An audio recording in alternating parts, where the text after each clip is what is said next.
Bonjour, c'est Cryptoly, j'espère que vous allez bien. Au moment où on se pose beaucoup de questions sur ce cycle, est-ce qu'il est terminé ou pas? Est-ce que le bull va retourner dans son enclos et laisser sortir peut-être l'ours en hibernation? Au moment où l'Europe déclare d'ailleurs qu'un autre ours plutôt sibérien est une menace globale, est-ce qu'on ne serait pas touché par notre propre bear, notre propre ours, de la peur et de la fin de cycle pour arriver dans une accalmie dans le sang, comme on peut le voir sur ce graphique qui représente en fait les performances du mois de mars. Mois de mars qui, depuis quasiment son début, n'arrête pas de surpasser toutes les attentes, mais pas forcément dans le bon sens. Et on va se poser les questions, non pas de pourquoi, mais plutôt du est-ce que c'est réellement terminé? Qu'est-ce que l'on peut attendre? Est-ce qu'il n'y a pas quelque chose qui a changé? Et surtout une des théories que j'ai déjà développées, mais que je vais redévelopper beaucoup plus loin sur le fait que le cycle a changé, et pas que juste changé, qu'il y a vraiment une métamorphose, une transformation, et c'est ce qui va être important à retenir. Je vais aborder quand même pas mal de choses qui vont être macroéconomie, mais je vais essayer d'être vraiment léger sur ce côté-là, et si jamais vous aimez la macroéconomie et la finance, je vous invite à vous abonner à ma chaîne Thibaut Invest, qui va être spécialisée vraiment dans la finance et l'économie.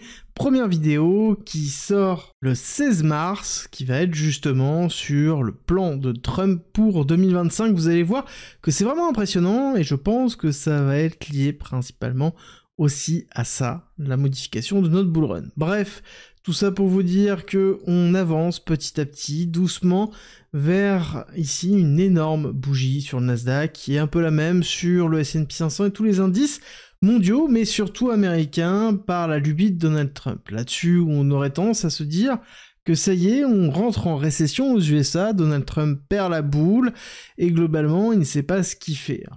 Une autre vision, vous le verrez sur la vidéo dans l'autre chaîne, Thibaut Invest, mais en l'occurrence, pour moi, c'est quand même loin d'être une récession. Alors oui, on a un mois qui est agressif, oui, c'est difficile à encaisser, mais ce n'est pas terminé, d'accord? Ce mois n'est toujours pas terminé, il va falloir encore du temps pour pouvoir reprendre un bon cycle, et qu'on a souvent eu des surprises, que ce soit sur le mois d'août, avec une énorme mèche qui a été ravalée, que ce soit sur août 2023, septembre 2023, octobre 2023, qui ont été assez compliqués avant de repartir dans une accélération haussière.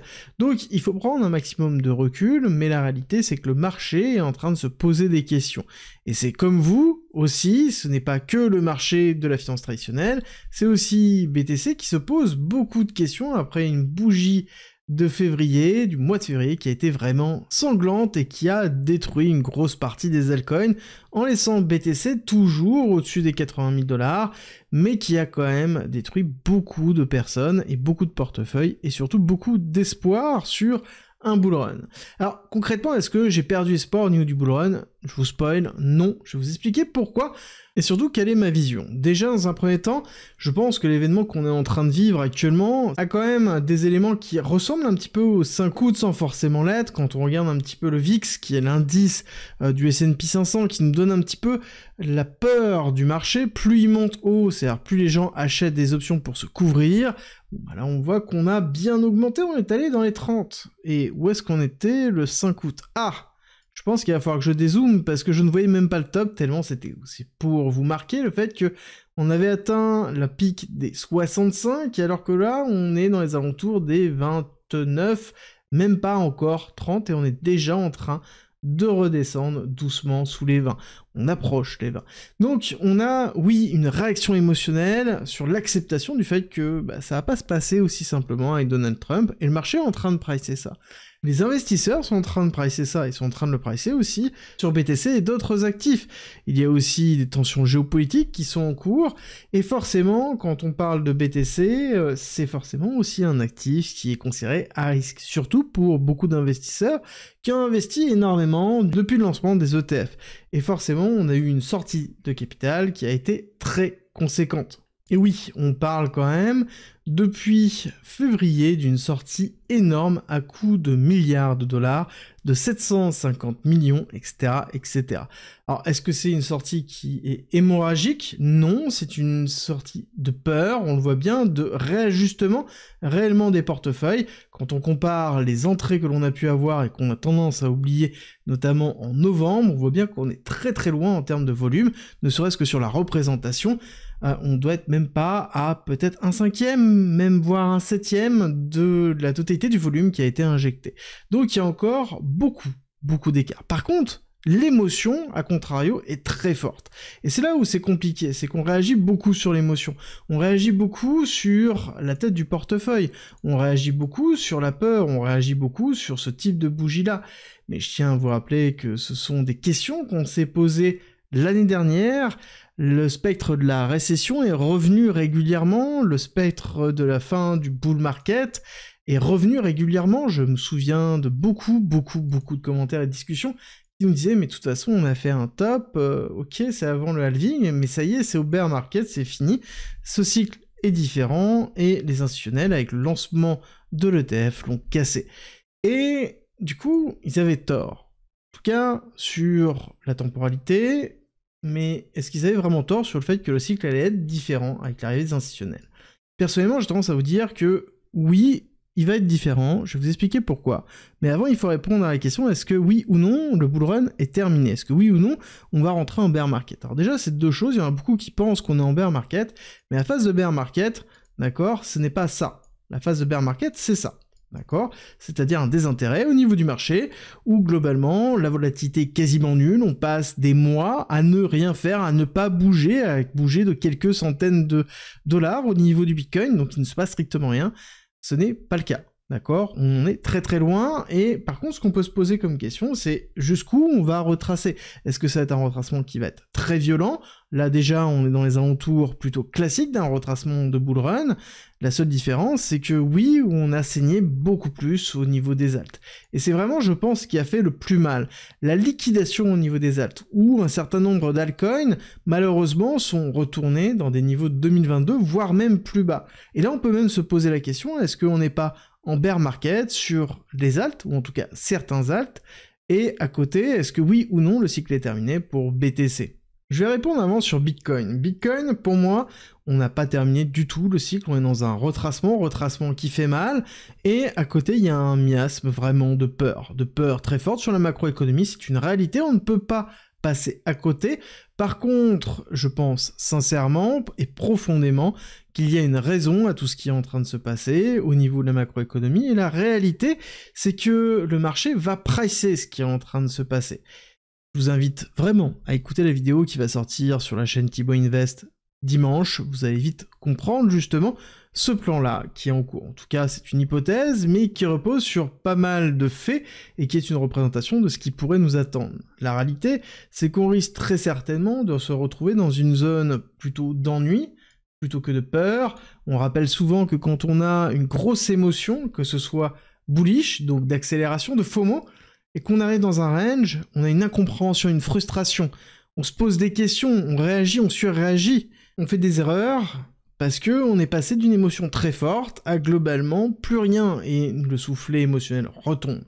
Là, c'est exactement le même principe, on a une bougie qui fait très peur, une instabilité économique qui fait très peur. J'aimerais juste vous rappeler que en 2022, pareil, on a eu un excès de peur énorme en parlant du fait que c'était la fin, qu'on allait avoir un gros retournement, qu'on allait faire moins 70% sur le S&P 500, qu'on allait rentrer en déflation. 2023, pareil avec la SVB, que ça y est, c'était le système financier qui s'écroulait et que c'était la plus grosse crise que l'on allait connaître avec des chutes dramatiques. Bon, la réalité, c'est que ça ne s'est pas passé exactement comme ça, pour les deux cas, et c'est le même principe aussi en 2024, où le spectre de la récession et de la peur de la dépression est revenu vraiment très très fort. Et à chaque fois, on va voir ces montées et ces baisses d'émotions, il faut prendre un maximum de recul.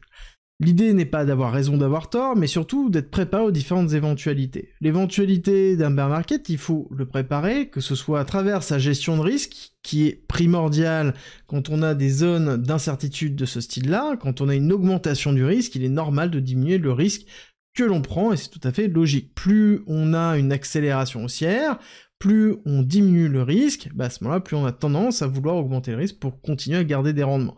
C'est pour ça qu'on a eu une chute drastique sur le S&P 500, c'est pour ça qu'on a une fuite des capitaux, des institutionnels au niveau de BTC. Si vous voulez aller plus loin, je vous rappelle que vous pouvez me rejoindre dans ma communauté privée gratuite en commentaire en description.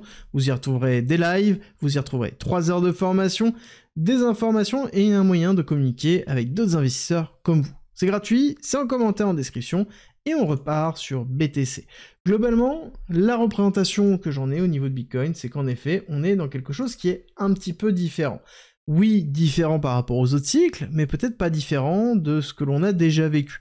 Déjà, je suis persuadé qu'il va falloir être patient, on va se retrouver sur quelques mois où on va certainement ranger dans cette zone-là, voire peut-être aller un petit peu plus bas dans les 70 000. Mais la réalité, c'est que ça ne changera pas le fait qu'on est dans une zone de consolidation avant de réaccélérer dans les mois/semaines prochaines. Ça va être sur BTC, et la question, ça va être sur les altcoins. Alors avant d'aller un petit peu plus loin sur BTC, je veux vraiment parler des altcoins, parce qu'il y a vraiment 2 choses qui diffèrent.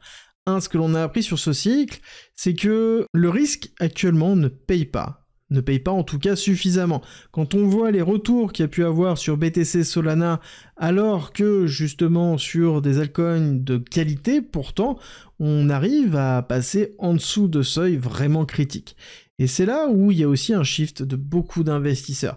Et ça, je le vois en discutant, en regardant, en coachant certains investisseurs, et on voit vraiment qu'il y a un shift très fort qui se fait en ce moment, où les gens passent d'un mode full exposition sur des small cap, des medium cap, en disant que justement on veut profiter et faire des gros multiples, à ici une contraction en se disant bah ok, je vais me recentrer sur BTC, Ether et peut-être quelques gros altcoins de grosses narratifs. C'est quelque chose que l'on revoit beaucoup sur Crypto Twitter, sur différentes vidéos, et c'est quelque chose qui est plutôt logique et qui est une réaction intuitive. Et c'est pour ça aussi qu'on a vraiment une sous-performance de ces altcoins, parce que tout le monde est en train de les vendre, de se dérisquer, et on va avoir vraiment une grosse sous-performance, en tout cas pendant encore un certain temps. Maintenant, la réalité c'est que c'est vrai, on a sous-performé grandement. Par contre, ce qui est faux, c'est de dire que c'est une généralité. On a vraiment des cryptos qui ont vraiment surperformé durant 2023-2024. On pourrait citer Pendle, qui est passé de 0,10 à quasiment 7 $. On pourrait citer bien évidemment Sui. On pourrait citer OM. On pourrait citer plein d'autres cryptos qui ont vraiment très bien performé. Et donc, ça sous-entend aussi que la question de choix est peut-être à réfléchir si on change de paradigme au niveau de ce cycle. Alors, quand je dis changer de paradigme, je veux vraiment revenir sur, pour moi, la représentation de ce que ça pourrait être. Ça pourrait être sur 2 choses. Sur ce cycle, personnellement, je considère que on va faire quelque chose qui va ressembler comme ça, avec une dernière accélération, et ensuite une chute qui va être assez puissante de ce style-là. Ça va être quelque chose qui risque d'être très impulsif, très fort, et qu'il va falloir pas louper. Et justement, il va falloir aussi prendre en considération quelque chose, que si jamais on a un retournement de situation, et qu'on retourne dans des zones, dans les alentours des 100 000 $, il faudra peut-être envisager aussi, à contrario, le fait que ce soit la dernière montée, avant d'aller chercher plus bas. Et c'est là où la gestion du risque est primordiale, et ça dépend de chacun d'entre vous, et de la typologie de portefeuille que vous avez. Bref, il y aura des questions à se poser dans ces zones-là, il va falloir faire des choix, et ça va être très très important pour pouvoir, ici, valider justement une bonne gestion de risque. Et pour moi, le plus gros changement qu'il y aura, c'est si vraiment la réserve nationale des USA se met en branle, qu'il y a des achats qui sont effectués. Parce qu'on n'a pas dit qu'il n'y avait pas d'achats. On a dit que, en l'occurrence, il n'y allait pas avoir d'achat aux frais des contribuables, mais il peut y avoir beaucoup de moyens de mettre en place des solutions de delta neutre, d'injection de liquidité, de prêt, ne serait-ce que prêter 200 000 BTC à des taux qui peuvent être relativement conséquents. Bon, ce sont des éléments qui sont très intéressants et qui permettent de pouvoir toujours accumuler du BTC.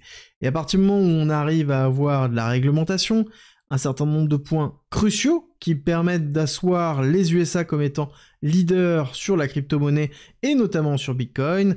Il y a d'ailleurs eu une très belle explication sur l'importance de détenir du BTC en tant que pays et nation bon, qui a été faite forcément par Michael Saylor, qui est spécialiste justement dans le domaine, mais ça n'empêche qu'il y a une réflexion qui était très intéressante sur l'importance de détenir quelque chose qui peut être à terme la représentation du capital digital. Et je pense que cette réflexion apporte aussi une transformation au niveau du cycle. Et ce serait peut-être le moment de sortir du cycle.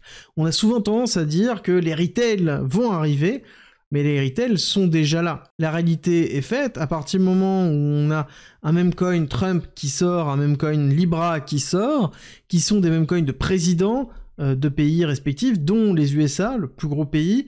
Alors oui, certes, il n'était pas encore président à ce moment-là, mais ça empêche que c'était quelques jours avant son investiture, et il n'y a aucun moyen qu'on puisse considérer que les retails ne soient pas là. Actuellement, c'est plutôt les institutionnels qui sont en train de rentrer. Les retails sont bien là. Nous sommes les retails, et nous l'avons été déjà pendant plusieurs cycles si vous êtes arrivé comme moi avant. Mais la réalité aussi, c'est qu'il va y avoir une modification. Quand c'est comme ça, c'est peut-être que nous, qui sommes ceux qui sont précurseurs, devons accepter qu'il va y avoir une modification du fonctionnement des cycles. Parce que si les institutionnels rentrent, ça sous-entend aussi qu'ils vont avoir leur propre gestion. J'en ai déjà parlé à de nombreuses reprises, ce type de fonctionnement-là, et on est en train de le voir vraiment où on a ici une gestion du risque de l'institutionnel avec une vente des actions et des actions à risque, dont BTC par exemple, pour pouvoir se couvrir. Donc forcément ici, une plus grosse corrélation sur les actions, mais aussi derrière, ça sous-entend une capacité à pouvoir avoir un cycle qui est différent. Différent, qui serait plutôt comme une forme qu'on retrouve sur le Nasdaq ou le S&P 500, avec des moments de correction, des réaccélérations, des moments de correction, des réaccélérations, et ainsi de suite. Plus forcément de bear market, plus forcément d'énormes corrections, et donc une structure qui serait plutôt expansionniste et en continuité avec des moments de contraction et d'expansion. Mais par contre, on n'aurait plus de purge. Et pourquoi on n'aurait plus de purge? Et ça, c'est important, il faut le prendre en considération. Je ne dis pas que ça va se passer forcément, mais je dis juste que dans notre réflexion long terme, on doit le garder en tête. On doit se préparer à cette éventualité-là, parce que c'est ça, être investisseur. Alors, la purge, ce qui est intéressant, c'est que quand on y réfléchit un petit peu, la purge, pour avoir vraiment une réalité, elle purge quoi? Elle purge une bulle. Ça veut dire que quand on a une phase d'accélération très puissante et totalement démesurée, on a un effet de FOMO où il y a un dérèglement par rapport à la réalité, et on arrive sur un mode de purge, qui fait que cette phase d'expansion, qui n'aurait pas dû être aussi puissante, se fait purger, et on rentre dans le bear market, avec ici un drawdown qui est toujours conséquent. Là, on peut faire une multiplication peut-être de fois 25, et après on peut corriger de moins 80%, d'accord? On a toujours une progression, parce que les multiples permettent d'avoir ici une correction qui est puissante. Plus on a un multiple important, plus on a un dérèglement, plus on a un dérèglement, plus on a une correction qui est salée. Et si on a quelque chose qui est beaucoup plus structuré comme ce que je vous ai présenté avant, il est probable que les purges soient ici non plus de 80%, mais peut-être de 40, de 50 ou de 60%. Voire peut-être même un peu moins. Plus le temps va passer, plus il y aura des investissements, plus il y aura des capitaux, moins peut-être il y aura ce type de purge très forte, parce qu'il n'y aura plus justement d'hyper-accélération comme on a pu le connaître.